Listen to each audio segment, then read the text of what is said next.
আসসালামু আলাইকুম। Welcome to sweet and সাউরি চ্যানেলে। সবাইকে ঈদ মোবারক।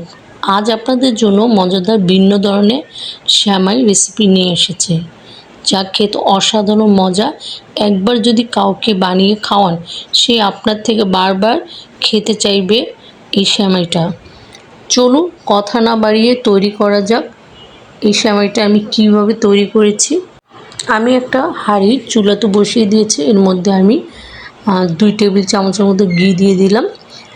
ঘি দেওয়ার পর ঘিটা একটু গরম হয়ে আসলে আমি এর মধ্যে শ্যামাই দিয়ে দেব। এটা লম্বা শ্যামাই অনেকে বলে থাকে, সেটাই দিয়েছি আমি। এখানে কোনো লাচ্চা শ্যামাই ইউজ করিনি। এটা দিয়ে আমি ভালোভাবে নেড়ে নিচ্ছি। আর একটু চামিচ দিয়ে চাপ দিয়ে একটু ভেঙে দেবেন, তাহলে নাড়তে একটু ভালো হয়। আমি এই প্যাকেটে শ্যামাইটা নিয়েছি। এইভাবে করে আমি শ্যামাইটা ভালোভাবে ভেজে নেব। এই শ্যামাইগুলো এমনি তো একটু ভাজা থাকে, তারপরে ঘি দিয়ে একটু ভাজলে বেশি মজা হয় শ্যামাইটা খেতে। তারপর আমি একটু গরম পানি দিয়ে দিলাম সিদ্ধ হওয়ার জন্য শ্যামাইটা। এখানে আপনারা পানির পরিবর্তে লিকুইড দুধ দিয়েও শ্যামাইটা সিদ্ধ করে নিতে পারেন, আর পানি দিয়েও সিদ্ধ করতে পারেন। এভাবে করে আমি উল্টে পাল্টে শ্যামাইটাকে সিদ্ধ করে নেব। এখন আমি একটু জর্দার রং দিয়ে দিলাম জাস্ট কালারের জন্য। এটা অপশনাল, এটা দিলে দিবেন, না দিলে সমস্যা নেই। তারপর একটু ভালোভাবে নেড়ে চেড়ে নেব। নিয়ে এর মধ্যে আমি কনডেন্স মিল্ক দিয়ে দিব। এখানে আপনারা চিনিও ইউজ করতে পারেন। কনডেন্স মিল্কটা দিলে একটু আঠালো হয়, খেতে ভালো লাগে। দিয়ে এটাকে আমি ভালোভাবে মিক্সড করে নিচ্ছি। তারপরে এখানে আমি 3 টেবিল চামচের মতন গুঁড়ো দুধ দিয়ে দিব। আর এই শ্যামাইয়ের মধ্যে অবশ্যই গুঁড়ো দুধটা দেওয়ার চেষ্টা করবেন, খেতে খুবই ভালো লাগে। ভালোভাবে এটাকে নেড়ে চেড়ে যখন দেখবে শ্যামাইটা একটু আঠালো হয়ে গেছে, তখন নামিয়ে নেবেন। আমি আগে থেকে একটা ফয়েল পেপার রেখে দিয়েছিলাম, সেটার উপর আমি এটা ঢেলে দিচ্ছি। যদি আপনাদের কাছে ফয়েল পেপার না থাকে, আপনারা এই কাজটা যে কোনো পলিথিনের উপরেও করে নিতে পারেন। এখন আমি চারপাশে চামিচ দিয়ে এটাকে ছড়িয়ে দিচ্ছি এবং স্কোয়ারভাবে করে নেব। এটাকে ঠান্ডা হতে দিলাম।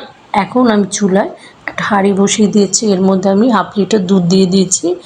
দিয়ে তারপরে এখানে আমি হাফ কাপের মতন কনডেন্স মিল্ক দিলাম। দিয়ে ভালোভাবে নেড়ে চেড়ে নেব, মিক্সড করে নিচ্ছি। তারপরে এখানে আমি 2 টেবিল চামচের মতন কাস্টার্ড পাউডার গুলিয়ে রেখেছিলাম, সেটা দিয়ে দেব। দিয়ে এটাকে আবার নেড়ে চেড়ে ঘন করে নেব। যতক্ষণ পর্যন্ত ঘন না হবে নাড়তে থাকবে, নাহলে নিচে লেগে যাবে। নামানোর আগে আমি এখানে 3 টেবিল চামচের মতো গুঁড়া দুধ দিয়ে দিলাম। আর গুঁড়া দুধটা দিলে আরও একটু ঘন হবে, খেতে অনেক মজা লাগবে। হয়ে গেছে আমার কাস্টার্ডটা। এটা আমি নামিয়ে এখন শ্যামাইয়ের উপরে দিয়ে দেব। অল্পটা দিব, কারণ পুরোটা দিব না, পুরোটা দিলে চারপাশে ছড়িয়ে পড়ে যাবে।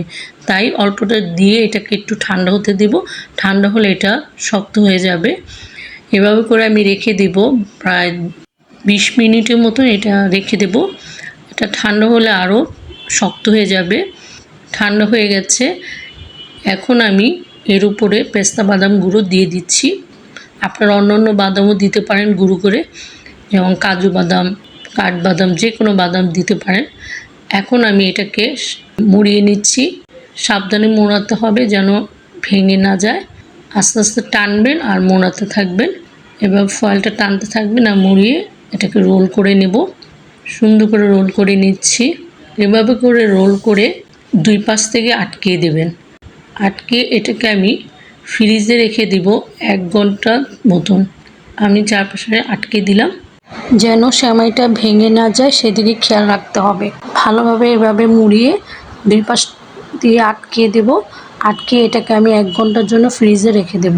1 ঘন্টা পর আমি ফ্রিজ থেকে এটাকে নামিয়ে তারপর আমি এটাকে স্লাইস করে কেটে নিয়েছি। তার উপর আমি পেস্তা বাদাম এবং একটু ফুড কালার দিয়ে সাজিয়ে নিয়েছি।